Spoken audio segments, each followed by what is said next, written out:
આ લોકશાહી છે, બરાબર. લડવાનો બધાને અધિકાર છે, બરાબર.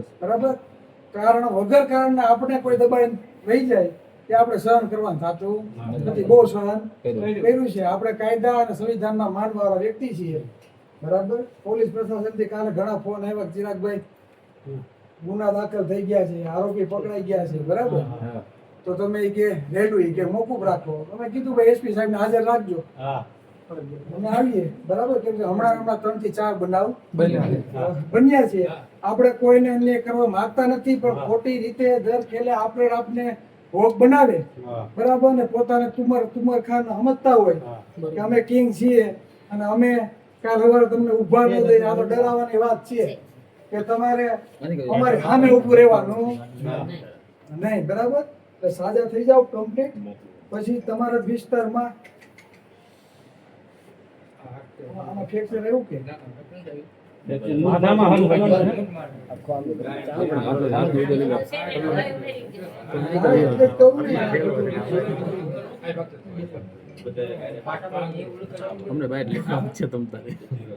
સમાજે થોડીક હિંમત રાખવાની જરૂર છે, બરાબર. અને અંદરથી ડરનો માહોલ કાઢવાની જરૂર છે. એટલે ટૂંક સમયમાં આપણે બોટાદમાં કાર્યક્રમ ગોઠવીએ છીએ, બરાબર. અને આપણે એકતા શું છે ને એ તમારે બતાવવી પડશે. બાકી હમણાં 3 થી 4 બનાવ કઈના જ અમે કઈ ઘડીએ આવવાના નથી. તમારે જ આ વિસ્તારમાં રહેવાનું છે, તો યુનિટી ને એકતા હશે, બરાબર. પોલીસ વાળા તો આજ બદલી બીજા આવી જાય.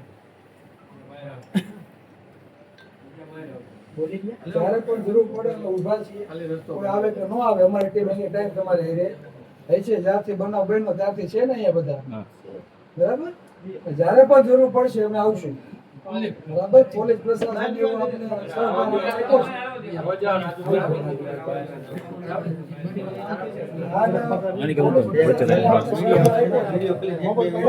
રેલી ન કાઢતા એટલે આપણે રેલી પણ મોકૂફ રાખી છે, બરાબર. પણ આમ નામ ઘટના બની, બરાબર. હવે આપણે પોલીસ પ્રશાસન નું પણ સાંભળશું, બરોબર છે, બરોબર છે.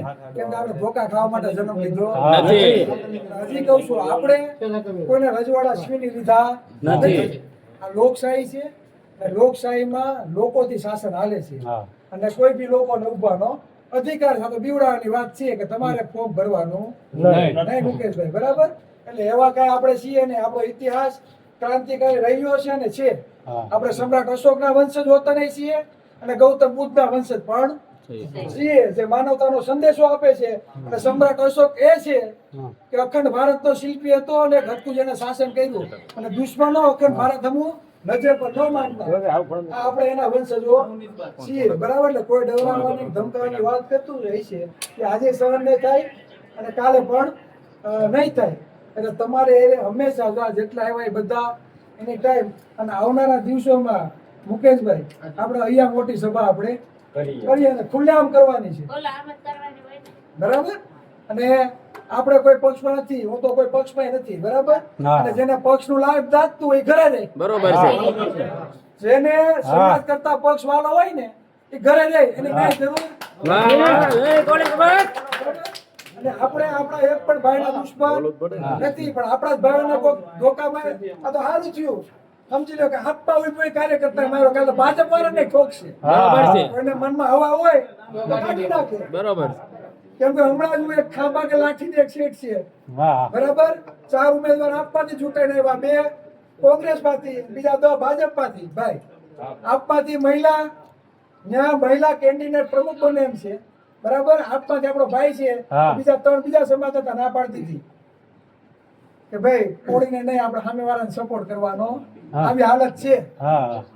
એટલે તમને જીતાડે ખરી, સ્વીકારતું કોઈ નથી. આ વાસ્તવિકતા છે. કડવું હોય કડવું, સત્ય છે, સ્વીકારવું પડશે, બરાબર. કાલે જ આપણે ફોન આવ્યો.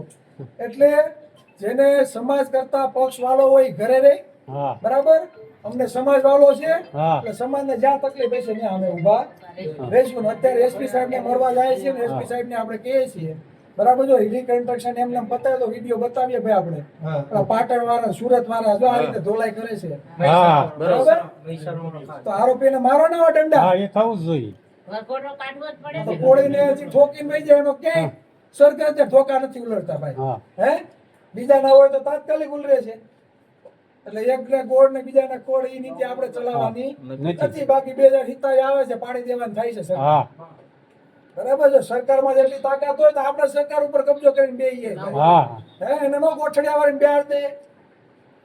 એટલે વાસ્તવિકતા ઓળખો, વાસ્તવિકતા જાગૃત કરો. બાકી આમ નામ રહ્યું ને તો હજી ધોકા ખાવાના વારા છે. તમારે જ્યારે પણ જરૂર હોય છે એની ટાઈમ અમને રિંગ કરજો. અમારી ટીમ મુકેશભાઈ બધા આવ્યા છે, એની ટાઈમ તમારી પડખે ઊભા રહેશે. કોઈનાથી ડરવાની જરૂર નથી. અને પોલીસ પ્રોટેક્શન એના પરિવારને મળે એના માટે હોતો ને આપણે એસપી ને આ ભાઈ હાજર ન થાય ત્યાં લગી એને સુરક્ષા મળવી જોઈએ. બરાબર. હાલો અમે હવે